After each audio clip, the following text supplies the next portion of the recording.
Okay guys, this is it. So this is the big moment. So we are going to print our printmaking boards. And so you should have your printing plate. I wanted to show you, like, this is all from me coloring, so it's good to have that sketchbook behind you when you were coloring. But I'm going to go ahead and pull out a couple clean sheets of sketchbook paper and put them aside. That's what I'm going to use to print. You could also use computer paper, will work just fine. Don't waste your good tag board or drawing paper or anything like that for printmaking, because we're just gonna kind of get it wet anyways. All right, I have a damp cloth and a bowl to keep it in that has a little bit of water at the bottom so that I can squeeze out my cloth and have it all ready to go with me right now. So if you are not currently working in your kitchen, I would like you to move so that you are in a water safe area. So your bedroom is not a good place for that. So go ahead and pause the video and move yourself if you need to. And then you need that rag, a little bit of bowl of water, and then you've got your paper. Okay, so what do I do with the paper? How do I make this happen? How does the magic go from here to there? So what you're gonna do is take that damp rag and make sure it doesn't have, like, it's not like sopping wet, but it needs to be wet enough. And then I'm gonna take long strokes and I'm gonna cover the whole paper to make my paper damp, and it's going to get a little see-through, and that's okay. Then I'm going to take my printing plate and I'm going to flip it over, but I need to make sure my paper is nice and flat. I'm going to flip it over and I'm going to press down and I'm going to rub. And I'm basically going to rub my styrofoam edge to edge, top to bottom, corner to corner, over and over, to make sure I've got everything. Now normally when we're in school, when we print, I actually like you to then flip it over and rub from the other side, but our paper is going to be pretty fragile since it's wet, so we are only going to rub from the styrofoam side today.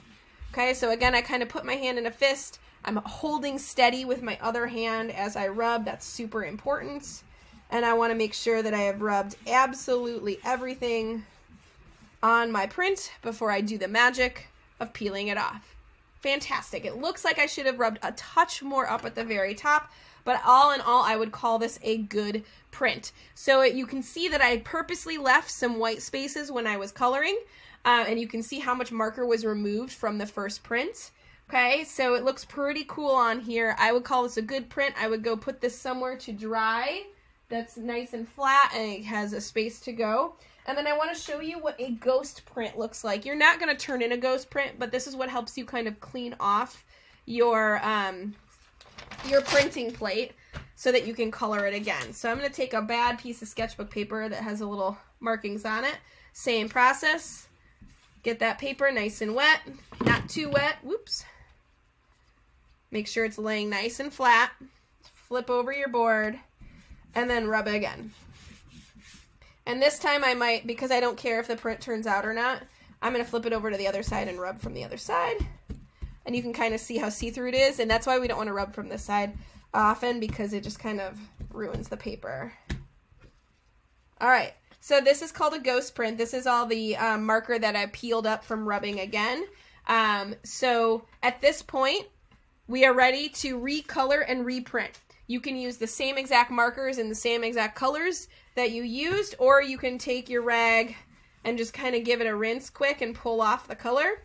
The one thing you would need to do then, though, is once you wash, is you would need to let it dry or go get some paper towels and dry it off. You can't obviously color on a wet surface. It just won't work.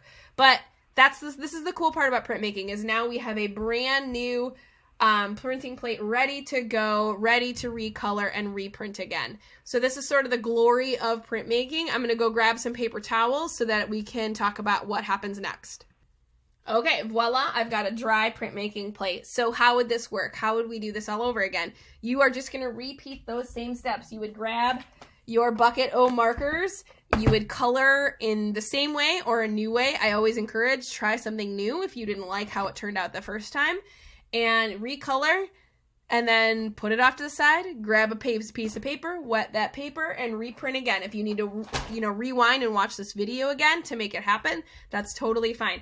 I want you to be able to do it on your own. I want you to get to work, so I'm not going to make you watch me do it again. But here's the cool part, guys. I can keep doing this over and over and over until my styrofoam breaks.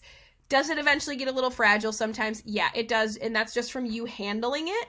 So if you're really gentle and really careful, you can make 100 prints without anything bad happening to this styrofoam. And that's kind of the cool part about printmaking, guys. So what do you need to do required for the project? I really am only going to grade 1 print. You're turning in your best print. But the chances of you pulling your best print the first time, sometimes not going to happen, because if you've never done this before, you're not as used to it as I am. So you want to make sure that you have, I'm going to grab my print that I threw on my floor, have a really nice print. I would even say that I would try to make this a little bit better, make sure I rub my corners all the way, and then when I let this dry, I sometimes, after it's dried, I'll sometimes put books over it to flatten it back out, so that before I upload it to Artsonia, it's nice and clean and ready to go. Okay?